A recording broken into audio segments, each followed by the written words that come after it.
Hello, Mass Effect fans. I am Alex Stadnick. I am Game Informer's largest video editor. Today, I am joined by the queen of Mass Effect, the benevolent Bioware one. Benevolent? That sounds too evil. But regardless, Liana Rupert. Hello. How's it going?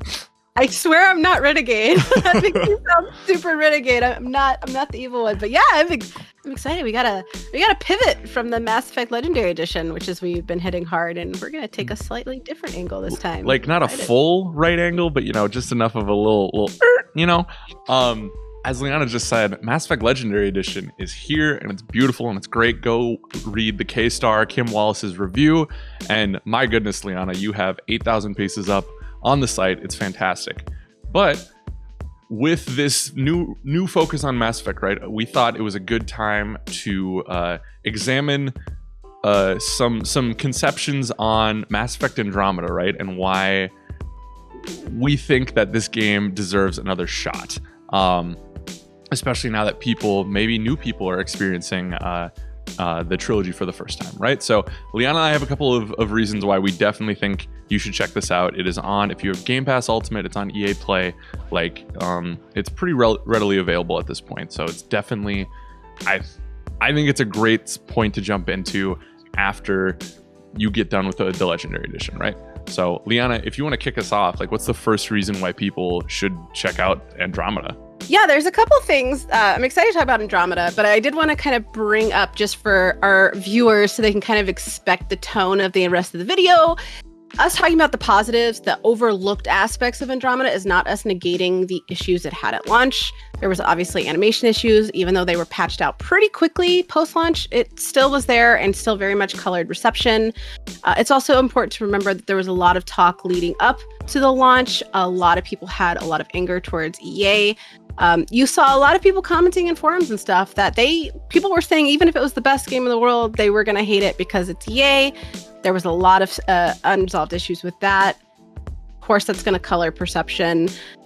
There's also a lot of cut resources that I think people don't keep in mind. Not that it's an excuse, but it was a much smaller team, cut resources, a lot of new and newcomer developers working with a very complex engine that centers around environmentals versus heavy facial animations that are dependent upon player choice. And it feels very different than the trilogy. And I think a lot of people, when they hear, Mass Effect, it's easy to just immediately pivot to Shepard because Shepard is Mass Effect. 100%. 100%. And the fact, and we're seeing this now with the Legendary Edition, a lot of people are really experiencing just how magical the original trilogy is, how unique it is and how it makes you just fall in love with that universe. And so to follow that up is kind of a hard act regardless. Oh, 100%. Yeah. 100%. And so I think it kind of had, the case of publisher issues with public speculation. It also had a lot of false leaks that broke before the launch. So that set up expectations. And also just, going up against a legacy like Shepard was really rough. But that being said, there's a lot of charm that gets overlooked and didn't really tend to make headlines because the headlines were very much centered around the negative aspects of it, the canceled DLC and things. And people were just worried about the state of Bioware as well, especially with so many people leaving. There was the crunch talk. There was just a lot of factors that went into that culture. But for sure. I do know that I've noticed when I kind of point people in the direction of Andromeda, and I kind of tell them the same advice I give people about Inquisition. I've noticed, not every time, obviously, because there are issues with Andromeda, but sometimes a fresh perspective can kind of help. And I've noticed a lot of people have kind of been like, oh, wow, I actually did enjoy this game. And you're actually seeing a resurgence of that on Twitter is people are like, maybe Andromeda wasn't that bad. I think the point of this video, right, is to show why, or tell you why that this game should not have been a series killer as it has been, And now we should actually talk about that. I know, right? Yeah. Going on and on and on about the reasons. Yeah. I just wanted to get that because I know there's a lot of blind loyalty and for sure. And I haven't been subtle with my love of Mass Effect, so I just want people to know that we are thinking critically. This isn't blind fandom or anything like that. No, this is I think Andromeda is an overlooked game, and I think my first reason for that is it, bar none, has the best combat in the entire series. they took what was in Mass Effect 1, right, which, you know, they're still trying to figure out like the RPG elements of it mixed with how do they make this an engaging shooter, right? And they really did an amazing job of making a fast-paced, high action, high octane combat experience, right? Like Ryder's ability to move around the map quickly, the larger play spaces, and a full grasp on how these weapons are going to work. And I think they, like, the biotics, especially there too, hit their peak in their usability. And like, it just makes for a really fun shooting experience. Like, if you're just into third-person shooters, I think there's a lot to love in this game. Oh man, being able to jump up in the air, hover, and then snipe was so satisfying. Yeah. Like, oh my god, it was so satisfying. It had some of the most like, especially playing through the Legendary Edition again and playing through the very rooted Mass Effect 1, where you have very limited movement. It really shined a light of how beautiful Andromeda's movement was through the world. And I don't know, I think that doesn't get talked about enough. I think too is, you know, a lot of people, there's something that I always tell, the two tips I usually tell people when they go and play for the first time is, one, know that Ryder is different. Ryder is a very different protagonist. Actually, very relatable too, if people give him a chance, or her a chance if you play the sister. But Ryder is very dorky. And you see that when you try to flirt with people. Like, there's literally like a flirting line. It's like, you like stuff. And it's funny because Shepard's like super smooth. Like, yeah, we're gonna bang. Like, I feel like that's something that people are kind of expecting. Mm-hmm. And Ryder's a kid. Like, Ryder is a very young adult and was not trained. Like, Shepard was a Spectre. Shepard was in 7. Shepard was military. They were trained to do what they did. Yep. Versus Ryder was the kid of somebody that was trained. It was his father that was trained up in the combat. It was father that was in 7. It was his father that had the leadership mentality and the preparation for that role. And then suddenly he's not. And suddenly Ryder's the one in that role. And they don't have the time to learn. It's kind of make it up as you go, which I think everybody can kind of relate to. That's kind of life. Yeah. And I think that the story of them coming into their own and learning, like, okay, maybe I'm not as useless as I thought. Like, they've got that young person insecurity. Yeah. And you see that kind of melt away as the game goes by. And I thought that was very interesting to see. And then you get the family aspect. Like, with Shepard, you could, you know, do the storyline where he had a family. You didn't have to go Earthborn. You didn't have to go the orphan route. But like, you never really got to interact. Versus this one, this story is very rooted in family, which is a different experience. And I think we should explore that kind of stuff in the Mass Effect world. And I would love to explore more of that. And then 2 is EOS. Okay, one of the biggest issues with Dragon Age Inquisition is the fact that this pacing was god-awful. You go into the hinterlands and you're going to be there for hours. And it's like, holy crap, can I ever get out of this freaking area? Especially because there's not a lot to do there that is impactful on the story. But when you're stuck there for hours, you think that's all there is to the story. And it's kind of the same way with Andromeda, is it starts off with this huge bang and you've got adrenaline, you've got action, you've got what's going to happen. And then you drop on EOS and it's never ending. And it's the hinterlands of space.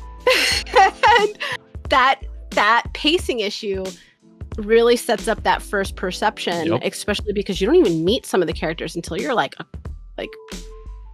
close to like something halfway. Like, yeah.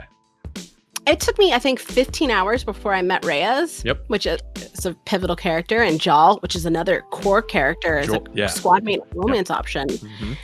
And so a lot of people I've noticed that couldn't stand it never got past EOS because they're like, this is so ridiculous. And also the trilogy gave us beautiful, you know, Asari, and Andromeda definitely went a more generic route with Asari. But the thing with Andromeda is that the story is actually really beautiful. It just takes a bit to get there.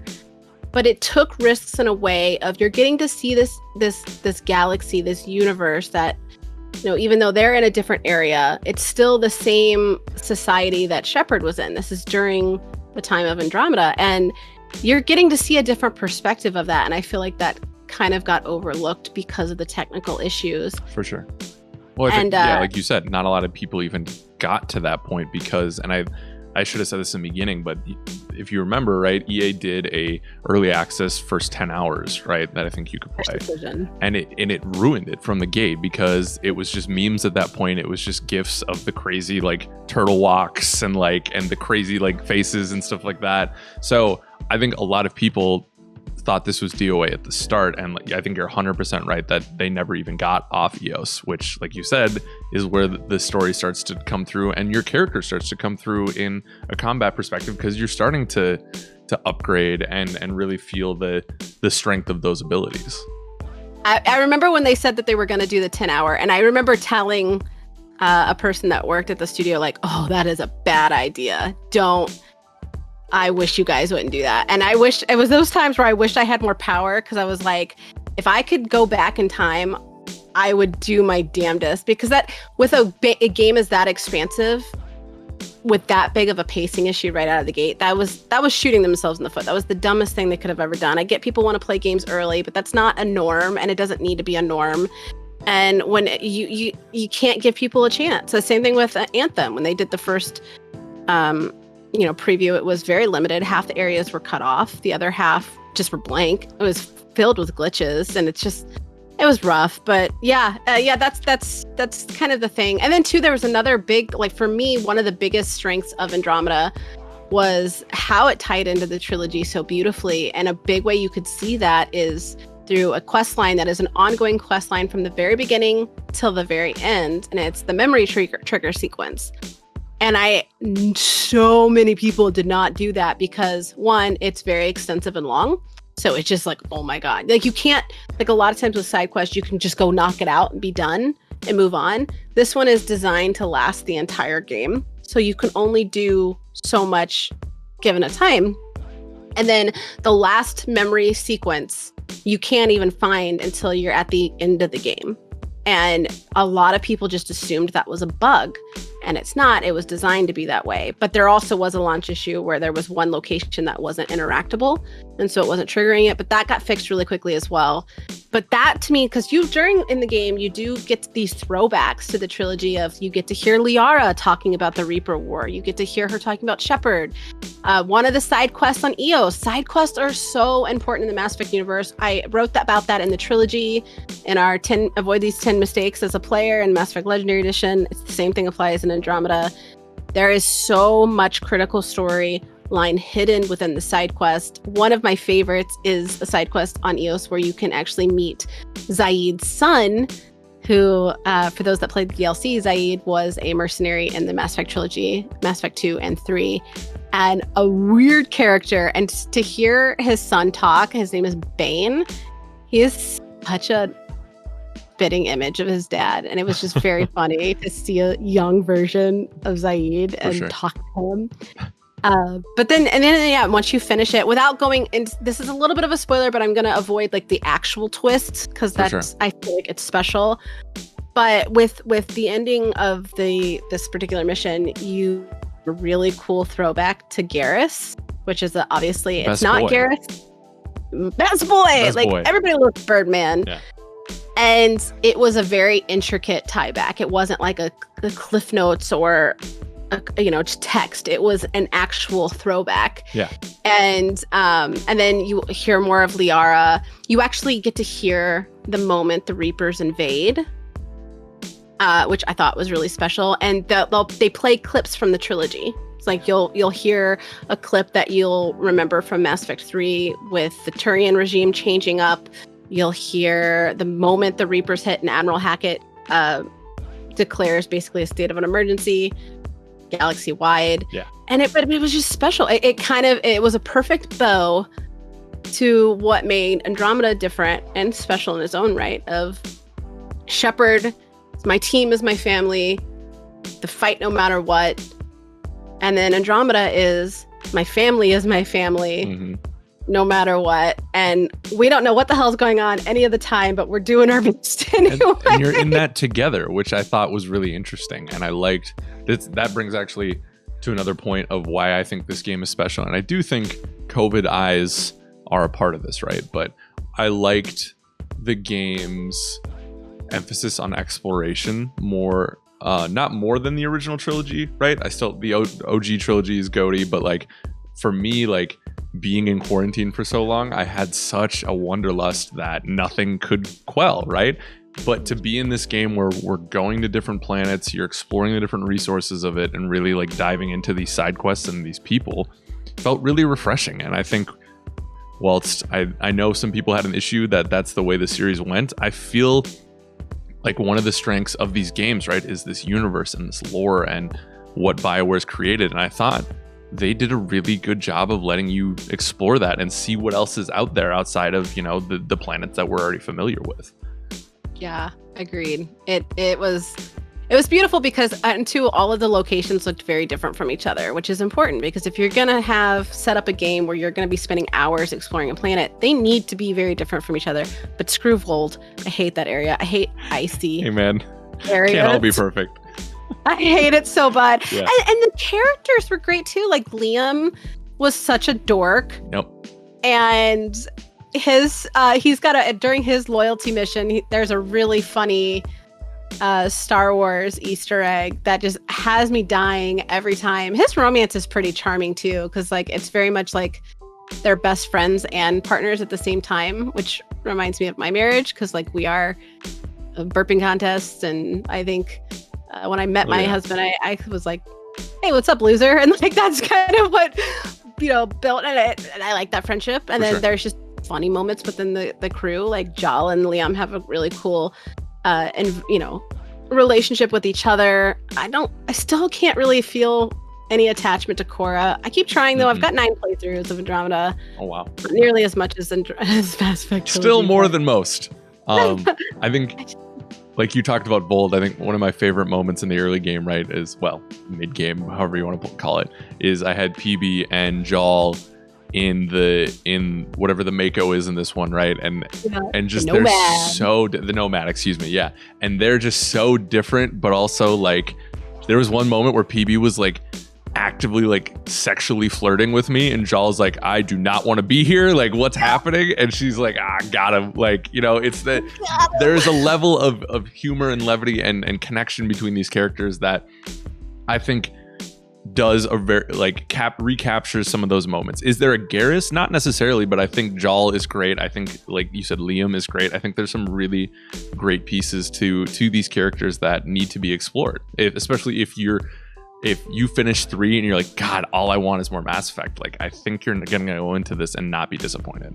So yeah, no, that's a really good point though. The banter when they're in the Nomad is hilarious, and it was a lot more frequent than it is in the trilogy of that banter between squad mates, which is something that I really love about Dragon Age. Is anytime you're in a squad with in Dragon Age, they're all having banter. Like, it's funny and it's engaging, and it sets up that these people have lives outside of the protagonist.